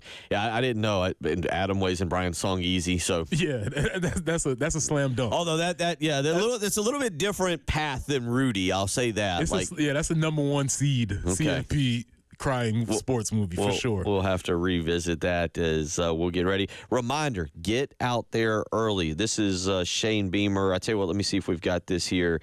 Shane Beamer yesterday talking a little bit about the emotions of the senior class, but he was also talking about his favorite videos from the content. This is something also that's near and dear to South Carolina. Here's Shane Beamer, Jen, number 11. We'll get Jen's attention in a minute. But number 11, let's play number 11 here. This is Shane Beamer's favorite videos from the content team. I've said it before, John, and usually with Justin and his team, like, I don't even ask questions. He just tells me what to do, and I do it. Like the one the other night, getting the trophy out of the little storage thing that was out on the field after I finished up with you guys and did the radio show with Todd. I walked out to do the TV show, and he said, hey, before we do the TV show, I need you to do something. Okay, I said, what's up? He goes, I just need you to walk by this, bend down, pick up the trophy, and walk away. I'm like, okay, cool. So I did it, and then he put that out as well. So there's not a lot of questions that I ask him. I just make sure to ask him not to embarrass me. Favorites, I think all of them, everything he's done are really, really good. He's so talented. His whole team is, and they work really, really hard back there in the back. I mean, I walk down that hallway going back to Joe D's office every day when I meet with Joe D about special teams, and I hear him and his team. They're always in there. They're all in there working. They're always talking about ideas and things like that. It's a really, really talented group of people back in there. I'd say the one video that still comes up all the time is obviously the Soulja Boy video from before Media Days a couple years ago. That one always comes up. And I mean, I was at a high school football game back in October during the off week, and I was standing on the sidelines, and the PA announcer, the high school that I was at in Alabama, started playing Soulja Boy. And the mom of the recruit that I was there to see texted me, and she said, I had him play that for you. That's for you as well, which I thought was pretty cool. And then the Office spoof, that one still comes up everywhere. I mean, but it's not so much like recruits. I don't know how many recruits watch The Office, but from just random people. I may be out to dinner at an airport or something, and some random 60-year-old person will come up to me and tell me they saw that. They're not a football fan, but they saw that Office parody and how awesome it was. And that was pretty good as well. AB and those guys did a great job acting in that one as well. Kim Fields, we had a whole ensemble that was a part of that group. And I say all that because if you go to at Gamecocks football right now, Justin King and his staff put out a video about 15 hours ago. It says, experience Williams-Brice one last time in 2024. See you Saturday. It's a little emotional. There you go. It's a little emotional. It's got some fireworks. It's all fans. No real highlights. It's kind of like a fan highlight video, Preston. Yeah, I mean, you just put some things in slow motion. You play some sweeping music behind it. You put people cheering and people talking. And it's like, all right, man, you got me. Fine. I'll cry. Whatever. There you go. There you go. Yeah, you've got a young one, too. Yeah, sometimes you don't even cry for all the right reasons. It just happens, man. Come on, what are we doing? Like, she says a word, brother. Oh, speaking of crying, we had our first soccer match the other day. Oh, yeah. Ooh. I come back with statistics. Unofficially, 12 cartwheels, 10 cryings. I don't know if those are statistics, but she did 12 cartwheels and 10 cryings, 2 touches of the soccer ball. So I think it was a fun event. I think so. Now, maybe you can come up with your own STP rankings for this, but not being stupid. Maybe what could STP be for kids athletics? We're going to have that to would be do. fun. We'll have to farm it out to the kids. Farm it out to the kids. So we'll get into that tomorrow. Brian Edwards will join us. Our Corley Pool Solutions Checkered Flag Challenge has come to an end this year. I believe no tears shed this year over that. Yeah, I was close, man. I ran a good race, was right there, but he just could not catch him because he kept winning. Yeah. He kept winning. That was a tough one. We may have to put Jen on some kind of just like records, speaking of records, and see like who has the most picked victories overall. A lot to do. It's been a lot of fun, Preston. A lot of fun as always, man. Thank y'all for listening. We'll catch up with you tomorrow. Y'all have a great rest of the day.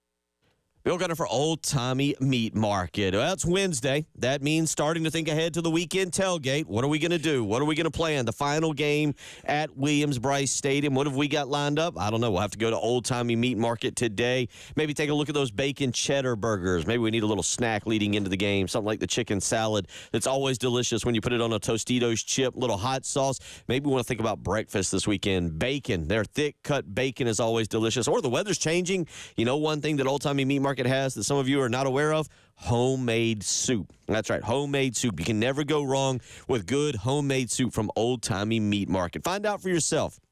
Go visit one of the 3 locations, South Congaree, St. Andrews Road in Irmo, or the Lexington store. Again, you'll always find me at the Lexington store, but the St. Andrews Road store, the South Congaree store, stop by Old Timey Meat Market today. They make it a non-grocery store meat buying experience. They're going to treat you like family. That's why I use Old Timey Meat Market and why I tell you, stop by Old Timey Meat Market today.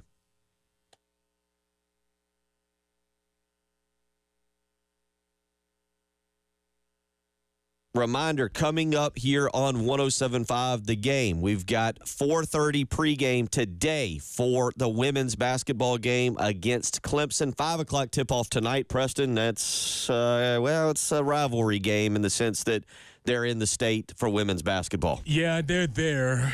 Don't think it quite has the same juice as the rivalry games. But no, it doesn't. It'll be fun. 4:30 today, pregame for that. You can hear it right here, 107.5 The Game. 5 o'clock tip-off tonight, women's basketball against Clemson. Reminder, coming up tomorrow, 6 o'clock tomorrow night, Carolina Calls with Shane Beamer and Todd Ellis. Soccer and volleyball games. Right to here, learn more about the 107.5 Gamecock The Game. Go-Pass. Also, tomorrow night, 7 o'clock, tip-off against Mercer, 107.5 The Game. That'll, again, be right here, 107.5 The Game in Columbia, 100.3 The Game in Myrtle Beach. We got a lot going on for you here on 107.5 The Game. Up next, it is Tyler and Jack, and they will try and follow up. Hopefully, they won't cry since we're leaving the studio. years. Tell the banks, no thanks. It's YesVember. Make JT an offer he won't say no to nothing. No matter your credit concerns, even if you've been turned down before. JT loves to say yes. Yes, yes, yes. All month long at JT's Kia, I-77 at Killian Road. Call Lawyer Lisa. Experience the difference with Lawyer Lisa. Hi, this is Lisa Hostetler-Brown. If you or a loved one are over 65 and haven't completed a long-term care planning consultation, now is the time. Did you know that if you aren't able to afford the high cost of skilled care, your assets can be rapidly depleted to only $2,000 unless you plan 5 years in advance? Visit LawyerLisa.com to see how we can help. 7511 St. Andrews Road, Irmo, South Carolina. WIS-TV First Alert Traffic is sponsored by Wetzel's Automotive in West Columbia. Wetzel'sAuto.com. All right, one last look at your traffic and weather for your ride in on this Wednesday morning. Dev Coupled Accidents Report.